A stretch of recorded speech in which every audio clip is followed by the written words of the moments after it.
আনুমানিক ৯টা থেকে ৯:15। তো এর মধ্যে হুট করে সাদা পোশাকে ডিজিএফআইয়ের কিছু লোকজন ঢুকে একজন পরিচয় দিয়ে বলতেছে আমি মেজর, এবং আমাদের একজন সৈনিক ছিল মুস্তাফিজ, ওকে বলতেছে যে তোমরা সবাই বসো, আর্মি আসতেছে। তো তারা আসলে সংখ্যায় এত বেশি ছিল, তা আমরা মাত্র 6 জন ওখানে ছিলাম, তারা প্রায় 30-40 জন সাদা পোশাকে ছিল। তো এর 15 থেকে 20 মিনিট পরে র্যাবের ইন্টেলিজেন্সের গাড়ি, মোবাইল ট্র্যাকার সহ, তারপরে আর্মির 4টা জিপ, পুলিশের 2টা জিপ এসে আমাদের পুরো গ্রাউ করে ফেলে। তো যখন আর্মির সিও আসলো, একজন লেফটেন্যান্ট কর্নেল আসলো, আমি তাকে উঠে জিজ্ঞেস করলাম যে স্যার আসলে আমাদের এখানে আটক করা হয়েছে কেন, আমরা আসলে কি দোষটা করেছি আমরা জানতে চাই। তো উনি আমাদের বলল যে তুমি বসো, জানানো হবে। তো ওখানে প্রায় 1.5 ঘন্টার মতো বসে, অ্যাট দ্য মিন টাইম তারা কি করতেছে, রেস্টুরেন্ট থেকে যত কাস্টমার ছিল সব কাস্টমারকে চলে যেতে বলে রেস্টুরেন্টটা খালি করতে বললো। তো এই প্রসেসিংয়ে প্রায় 1.5 ঘন্টার মতো সময় লাগে।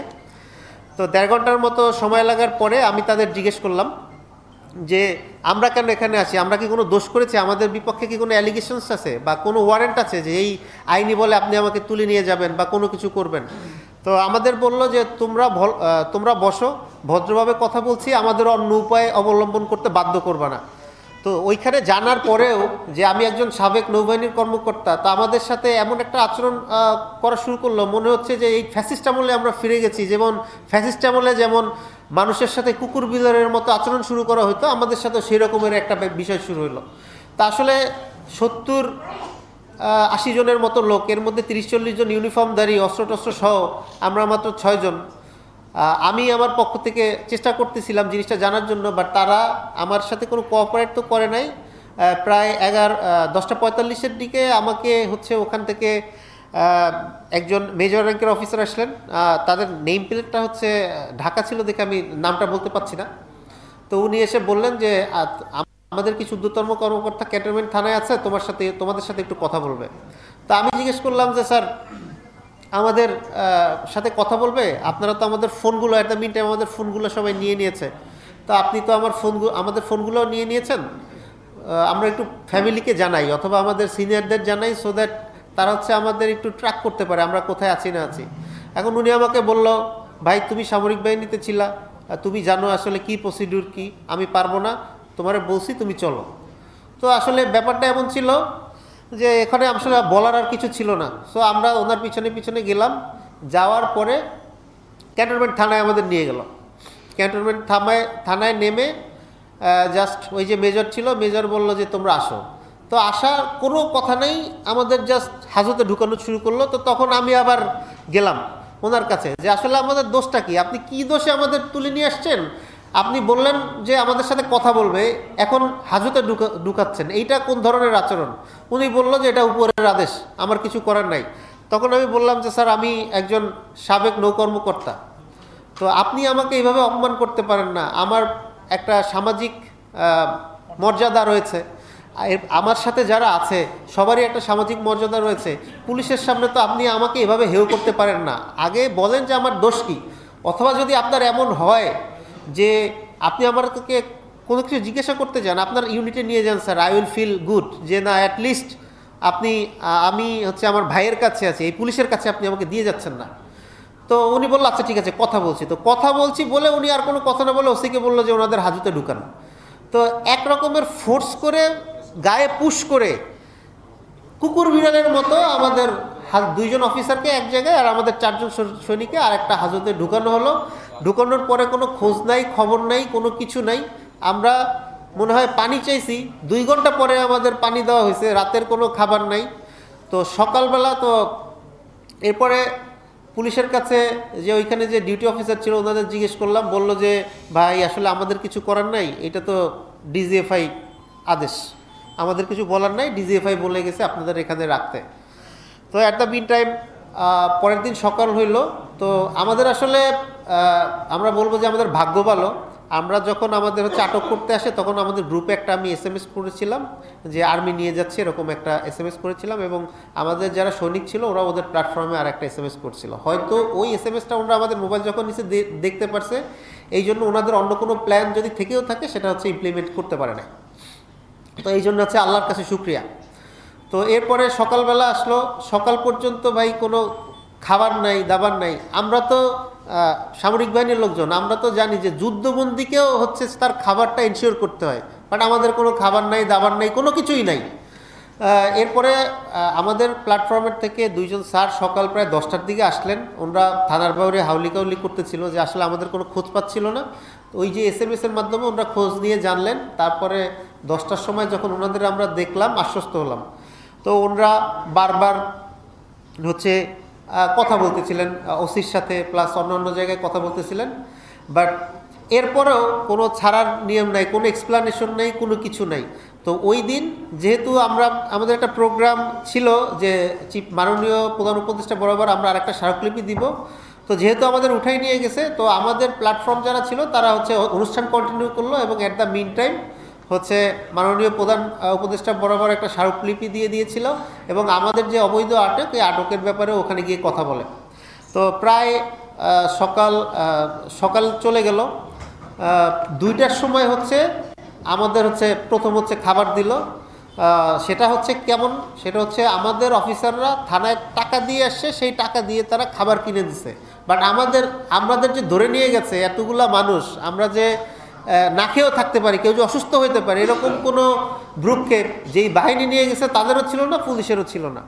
মানে এই স্বাধীন দেশে এই বৈষম্য বিরোধী, আমরা যে বৈষম্য বিরোধী আন্দোলন করলাম, যে বৈষম্যহীন একটা রাষ্ট্র গঠন করতে চাই, এই রকমের আচরণ শুধু আমি কেন, একটা যারা রাস্তায় ঘুমায় সাধারণ মানুষ, তাদের সাথে তো এরকমের আচরণ করা উচিত না। আমার আফসোস হচ্ছে লেফটেন্যান্ট কমান্ডার মেহেদী এবং বাকি যে 5 জন সামরিক বাহিনীর সদস্যকে গত 9 নভেম্বর দিবাগত রাত এবং 10 নভেম্বর এই 2 তারিখের মাঝামাঝি প্রায় 20 ঘন্টার মতো অভুক্ত রেখে লকআপে বন্দি রাখার পেছনে যে ঘটনাটা, এই ঘটনার নেতৃত্ব দিয়েছে আমারই ব্যাচমেট লেফটেন্যান্ট কর্নেল মাহবুব। এটা আমার জন্য সহ্য করা অত্যন্ত পীড়াদায়ক। তবে সামরিক বাহিনীর একজন প্রাক্তন কর্মকর্তা হিসেবে উক্ত লেফটেন্যান্ট কর্নেল মাহবুবের পেছনে যে চেইনটা কাজ করেছে, কমান্ড চেইন, সেইটা সহজে অনুমেয়। তবে সুনির্দিষ্ট কোনো কারণ ছাড়া যদি লেফটেন্যান্ট কর্নেল মাহবুবকে আদেশ দেওয়া হতো, তার বাবা কিংবা তার ভাইকে এভাবে আটক করে তুলে নিয়ে এসে জানোয়ারের মতো লকআপে বন্দি করে রাখবার যদি আদেশ সে পেত, আমি নিশ্চিত লেফটেন্যান্ট কর্নেল মাহবুব সেটা করতেন না, এবং তিনি অবশ্যই প্রশ্ন তুলতেন, ইচ লাইফ কাউন্টস। সম্মানিত সেনা, নৌ ও বিমান বাহিনীর প্রধান, আপনাদের প্রতি অত্যন্ত শ্রদ্ধা রেখে আমি বলতে চাই, দয়া করে এইসব আচরণ, এসব অত্যাচার, অনাচার নিয়ন্ত্রণে দৃঢ় পদক্ষেপ নিন স্যার। আপনাদের মতো আমরা প্রশিক্ষিত সৈনিক এবং সামরিক অঙ্গনের যত রকম সমরবিদ্যা আছে সেগুলোতে আমরাও সমানভাবে পারদর্শী। ভাইয়ের হাত, ভাইয়ের রক্তে রঞ্জিত করবার যে নোংরা খেলায় যারা মেতেছিল এতদিন, এদেরকে আর প্রশ্রয় দেবেন না স্যার। আমাদের সহ্যের সীমার শেষ দিকে আপনারা আমাদেরকে ঠেলে দেবেন না। আমরা এই দেশে আর কোনো রক্তপাত চাই না। সিস্টেমের ভেতর বসে থাকা ফ্যাসিবাদী আচরণে বহুদিন ধরে অভ্যস্ত নোংরা কিটগুলোকে আমরা আর সুযোগ দেব না। It's over now. Country without Awami League হচ্ছে এখনকার প্রেক্ষাপটে হেলদি এবং স্মার্ট একটা রাষ্ট্র দর্শন। এতগুলো সিরিয়াল হত্যাকাণ্ড ঘটানোর পরেও ওদের রেখে যাওয়া ক্লাসলেস উচ্ছিষ্টভোগী কিছু দালাল শ্রেণীর লোকজন এখনো এই সিস্টেমটাকে অস্থিতিশীল করার জন্য ব্যতিব্যস্ত রয়েছে, যার নমুনা আজকের ঘটনার নেপথ্য কাহিনী।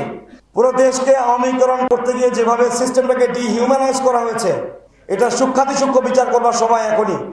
বাহিনীর সুনাম ক্ষুণ্ণ করতে ব্যতিব্যস্ত এইসব কতিপয় দালালরা আওয়ামিজম, নাৎসিজমের মতো একটা জঘন্য রকম কালচার যেটা কায়েম করেছিল, তাদেরকে যদি বিচারের কাঠগড়ায় দাঁড়া করাতে না পারেন, এটা হবে জুলাই আগস্টে শহীদদের রক্তের সাথে সরাসরি বেইমানি। আমরা একটি বৈষম্যমুক্ত, আধুনিক ও প্রযুক্তি নির্ভর সশস্ত্র বাহিনী গড়ে তোলার পাশাপাশি অবসরপ্রাপ্ত সদস্যদের দক্ষতা ও অভিজ্ঞতাকে জাতীয় উন্নয়নের বিভিন্ন খাতে অন্তর্ভুক্ত করে নতুন একটা বাংলাদেশ 2 গড়বার পথটি এগিয়ে নিয়ে যেতে চাই। আজকের এই ক্ষুদ্র পরিসরের সম্মেলন হোক ইতিহাসের একটা বিরাট সাক্ষী। ডিজিএফআই, আমি মিনিস্ট্রি অফ ডিফেন্সকে জানতে চেয়েছি যে আমাকে কেন পার্সন নন গ্রাটা করা হয়েছে, অবাঞ্ছিত কেন ঘোষণা করা হয়েছে।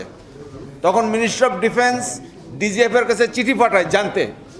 ডিজিএফআই থেকে উত্তর দিছে, তার কেন বলতেছে যে মিনিস্ট্রি থেকে আমাকে জানাইছে লিখিতভাবে গত 28শে নভেম্বর যে 30-এ